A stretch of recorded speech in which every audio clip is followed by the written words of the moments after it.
Everyone, welcome back to the math solver. आज हम पढ़ने जा रहे हैं नया मेथड पर्टिकुलर इंटीग्रल फाइंड करने के लिए। So that method is called method of variation of parameter. So पहले इसके टॉपिक का नाम लिखते हैं हम, method of variation of parameter.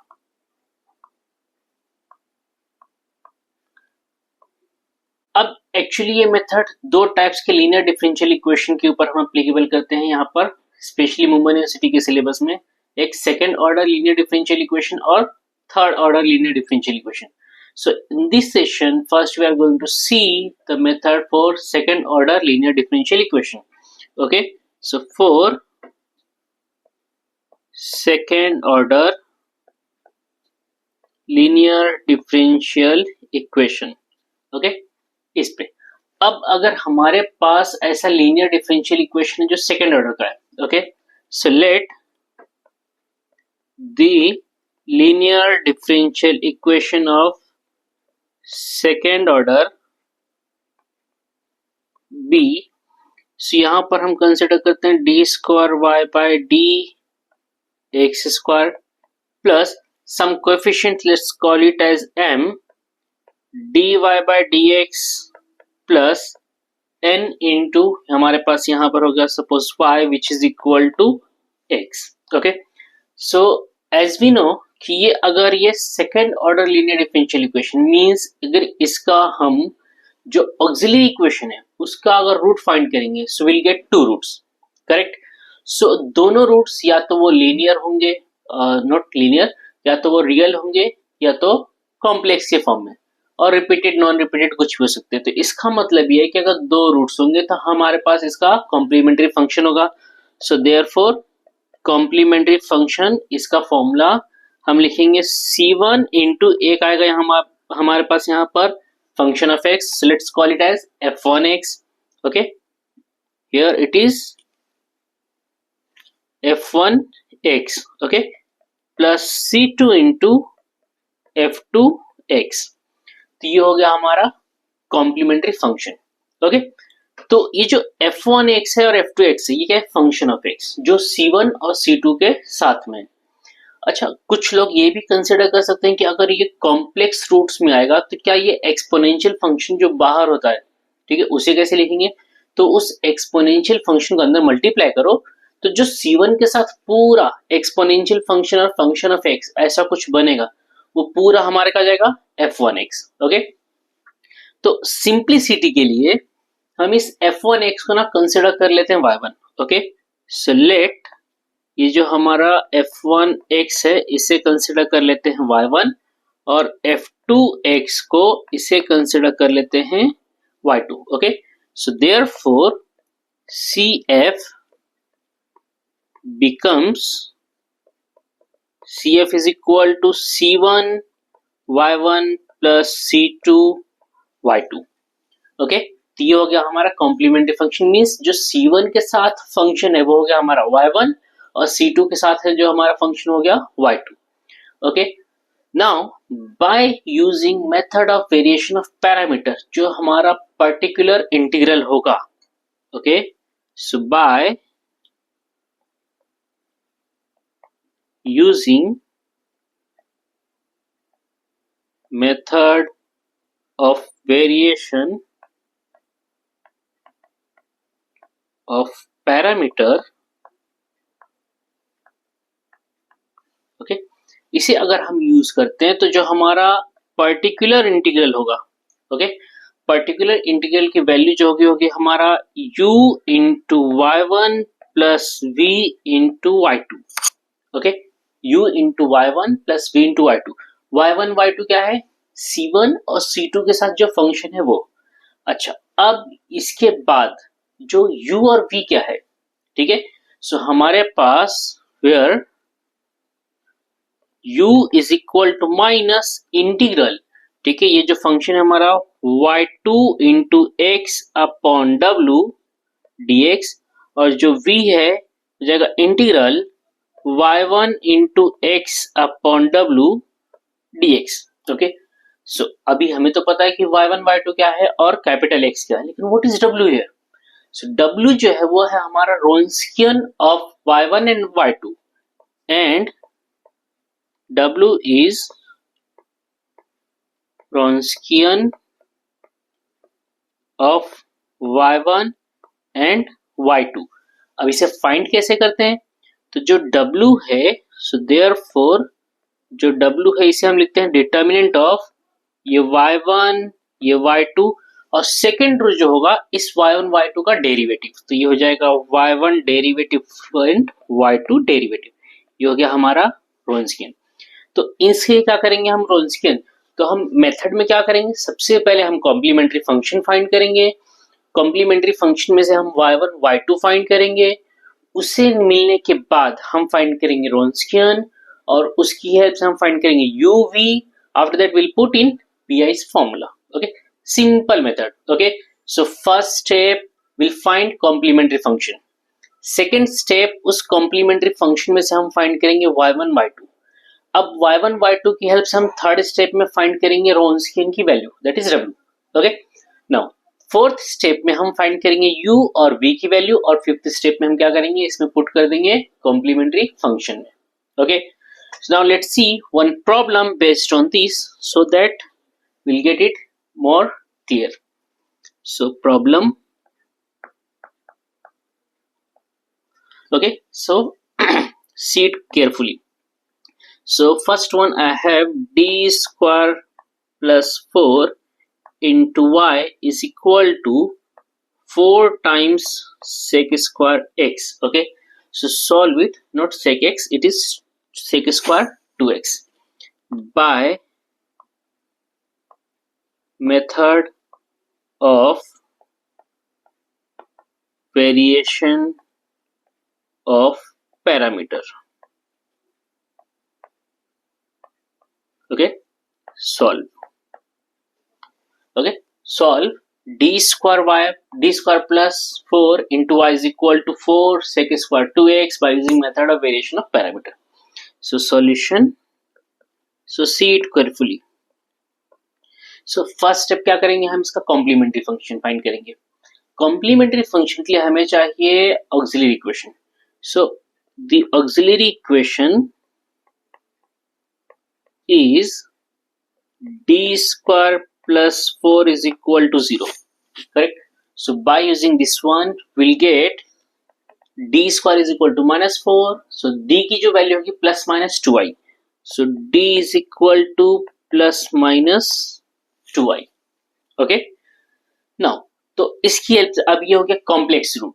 Complex root में हमारे पास अल्फा है यहाँ पर 0 और बीटा है 2, so therefore complementary function is equal to e raised to 0 into x in bracket c1 cos 2x plus c2 sin 2x।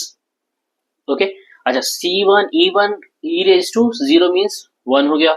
अच्छा 1 होगा तो मतलब हमारे पास सिंपल हो जाएगा c1 cos 2x plus c2 sin 2x। ये हो गया हमारा कॉम्प्लीमेंट्री फंक्शन। क्लियर? अच्छा फर्स्ट स्टेप क्या था हमारा, कॉम्प्लीमेंट्री फंक्शन फाइंड करना था, हमने फाइंड कर लिया कॉम्प्लीमेंट्री फंक्शन। अब क्या करेंगे, यहां से हम c1 c2 निकालेंगे। ओके, सो थोड़ा सा इसे हम ऊपर लेते हैं।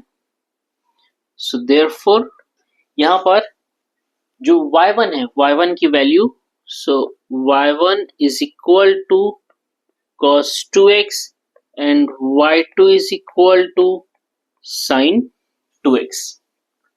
क्लियर? सो ये हो गया हमारा cos 2x sin 2x y1 y2। अब फाइंड करेंगे इसका डेरिवेटिव। सो y1 डैश cos का derivative minus sin 2x, so minus 2 sin 2x और y2 का डेरिवेटिव यहाँ पर हो जाएगा 2 cos 2x।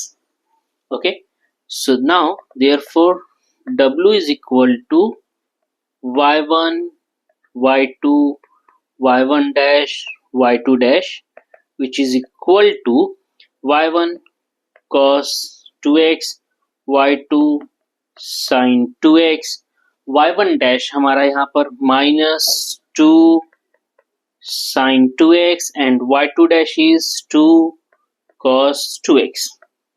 ओके, अब इसे सॉल्व करेंगे, so will get 2 cos square 2x plus 2 sin square 2x which is equal to 2. So जो w की वैल्यू क्या मिली हमें रोन्सकिन की 2. करेक्ट. नाउ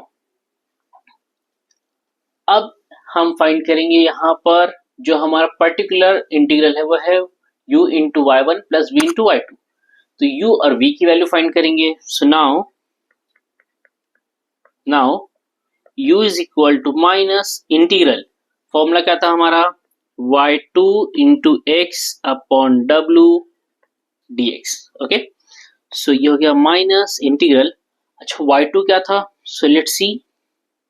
देखो y2 क्या है, साइन 2x हियर. करेक्ट. सो यहां पर लिखेंगे हम y2 की वैल्यू साइन 2x इनटू जो x है, x क्या था हमारा, x देखो राइट हैंड साइड पे हमारे क्वेश्चन के. सो x है 4 sine sec square 2x. So will write 4 sec square 2x upon w की वैल्यू अभी हमने फाइंड किया 2 dx. ओके, सो ये 2 जो 4 जो कांस्टेंट है वो इंटीग्रल के बाहर जाएगा. सो 2 से डिवाइड करेंगे, सो it will B minus 2 integral, ये साइन 2x है और ये सेक स्क्वायर 2x. सेक स्क्वायर 2x को मैं एक बार cos 2x into sec 2x इस तरीके से ब्रेक कर लेते हैं. तो साइन ये minus 2 sign 2x upon cos 2x, तो ये integral tan 2x into sec 2x dx. Okay, तो sec 2x into tan 2x इसका इंटीग्रल हो गया सेक 2x अपॉन 2, तो which is equal to minus 2. ये हो गया sec 2x upon 2. Correct. Now 2 will get cancel, so minus sec 2x. ये हो गया हमारा u. अब क्या फाइंड करेंगे, हम v फाइंड करेंगे. Okay, so now v is equal to integral, ये था हमारा y1 into x upon w dx. Okay, so integral y1 की वैल्यू थी हमारे पास cos 2x इंटू एक्स था हमारे पास 4 sec square 2x upon 2 dx. Okay, so again 4 constant है इंटीग्रल के outside divided by 2, so it will be 2 integral cos 2x into ये हो जाएगा सेक स्क्वायर 2x dx. तो एक बार सेक 2x और cos 2x आपस में क्या हो जाएंगे, मल्टीप्लाई होकर 1 और बचेगा हमारे पास 2 integral sec square 2x dx. Okay, not sec square 2x, it is only sec 2x, क्योंकि एक बार क्या हो गया cos स्क्वायर और सेक स्क्वायर में से एक बार cos और सेक मल्टीप्लाई हो गया. Okay, so integral of sec 2x. So sec का इंटीग्रेशन क्या होता है, log of mod of sec x plus tan x. So 2 log ऑफ sec 2x plus tan 2x upon 2. Okay, so these 2 and 2 will cancel each other, so we'll get log of sec 2x plus tan 2x. Okay, so this is our v. Now so by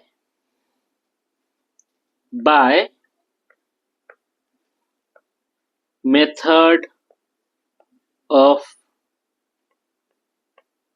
variation of parameter, जो हमारा particular integral है ये हो गया u into y one plus v into y to.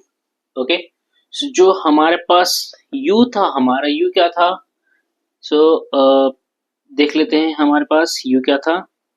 u मिल गया minus sec 2x, सो यहाँ पर हो जाएगा minus sec 2x into y1 था हमारे पास cos 2x प्लस अभी अभी हमने v फाइंड किया है, वो है log of mod of sec 2x plus tan 2x into y2 की जो वैल्यू है हमारे पास, देखो y2 क्या था,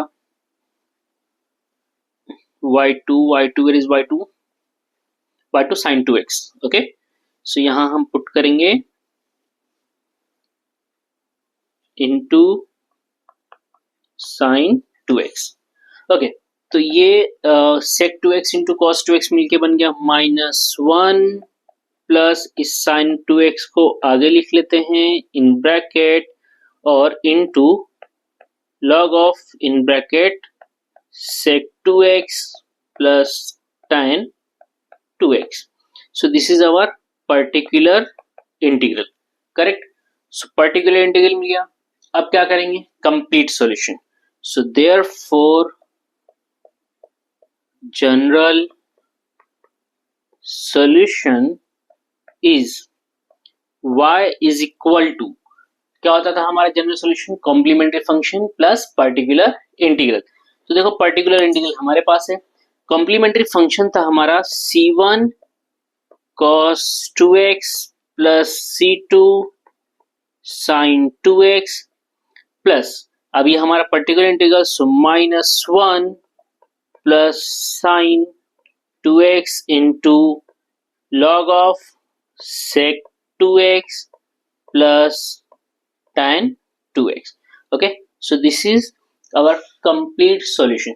so इसके अंदर जो मोस्ट इंपॉर्टेंट पार्ट है, क्या फाइंड करना है, particular integral by using method of variation of parameter. so just go through it. It's a very simple but very effective method. okay, so just go through it, understand and try to solve more problems based on this. good luck.